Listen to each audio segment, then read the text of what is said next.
Ketika kita berdoa kepada Bapa di surga, bagaimana kita harus berdoa agar Bapa senang? Misalnya saat kita berdoa, mengulang kata-kata berulang kali, maka Bapa tidak suka mendengarnya. Termasuk diri kita sendiri ya. Jika saudara berdoa, kemudian kita dengar, saudara selalu berdoa seperti itu. Kita semua agak cuek. Maka orang yang mendengarkan doa tidak mendapatkan manfaat. Dan Bapa juga tidak terlalu senang. Jadi bagaimana kita harus berdoa supaya baik? Begini, apakah kita harus mengulang kata-kata banyak kali saat berdoa? Haruskah kita seperti orang kafir? Mengulang kata-kata berulang kali terus? Tidak perlu, tidak baik jika doa selalu sama setiap kali. Doa kita harus singkat dan padat. Kadang-kadang singkat saja. Terutama dalam proses pengajaran kebenaran 24 bab ini, sebaiknya doa tidak lebih dari 2 menit. Karena kita ada pujian dari saudara-saudari. 1 atau 2 lagu. Atau bahkan, jika doa terlalu panjang juga akan mengulur waktu. Kedua, isi doa sebisa mungkin dalam 2 menit. Kecuali situasi khusus atau pengecualian. Mungkin saat doa penutup sesi bisa ada pengecualian. Selain itu, usahakan dalam 2 menit. Lain halnya dengan doa. Kita tidak layak mengulang kata-kata lagi dan lagi. Jika kita dengar misalnya dalam satu sesi kebenaran. Dengar saudara sabar mengajar. Lalu kita ungkapkan pemahaman dan pengalaman kita. Tetapi jangan terlalu mengulang kata-kata yang disampaikan sabar. Atau berbagai hal lainnya, itu juga tidak baik. Seperti mengungkapkan syukur kepada Tuhan. Jika kita mendengarkan dengan sungguh-sungguh, Roh Kudus Bapa akan mendorong kita berdoa. Tapi jika kita mengantuk saat dengar pengajaran kebenaran, maka Bapa tidak senang dengan doa kita.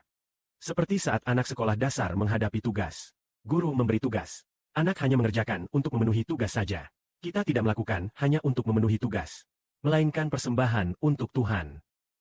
Maka Bapa tahu kita adalah saudara yang ingin menang. Setelah kita terbangun, diberi nasihat. Kita tidak bisa seperti dulu lagi. Kita berdoa. Kita persembahkan doa kepada Tuhan setelah mendengar kebenaran. Jika kita mengantuk atau terlelap saat dengar kebenaran, doa kita tidak berkenan bagi Tuhan.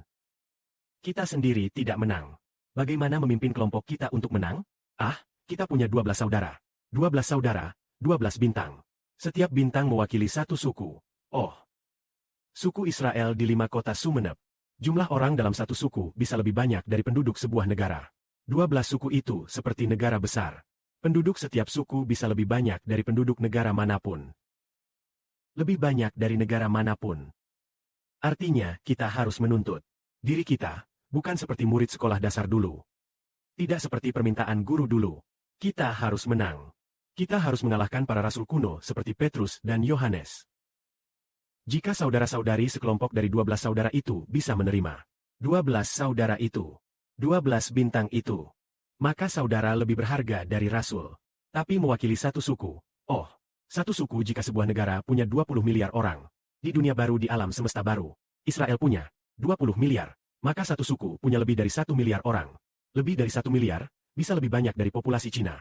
Setiap suku, itu artinya kita harus menuntut diri lebih tinggi daripada yang diperkirakan. Lebih tinggi dari Petrus, Yohanes, Yakobus, Paulus dan teman-temannya menuntut lebih tinggi lagi, karena yang kita dapatkan, statusnya lebih besar. Dan kita harus berkorban lebih banyak, baru layak mendapatkan paspor Songmen.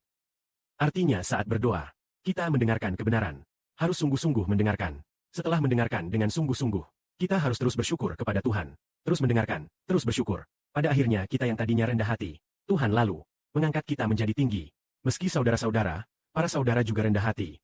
Namun bakat tidak memandang mereka rendah. Dan saudari juga tidak dianggap rendah. Sebaliknya menjadikan dia tinggi. Mungkin saudara kita adalah salah satu dari 12 penugasan. Mungkin menjadi penanggung jawab penugasan itu. Itu berarti bagi diri kita sendiri.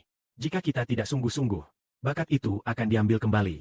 Jika kita sungguh-sungguh mencintai, maka kita peduli. Maka bakat itu juga peduli. Artinya saat kita berdoa kepada Tuhan, adalah Dia yang mengendalikan nyawa dan pekerjaan kita. Mengendalikan kehormatan dan kerendahan kita. Saat kita berdoa kepada Tuhan yang baik seperti ini, kita harus dengan hormat dan takut, dan sungguh-sungguh mendengarkan. Ekspresikan rasa syukur yang mendalam kepada Tuhan, atau menangkapnya, sehingga saudara dan saudari yang mendengar mendapat manfaat.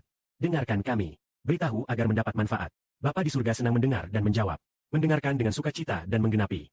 Berdoa seperti ini adalah kehendak Tuhan. Kemuliaan bagi Bapa di surga. Amin.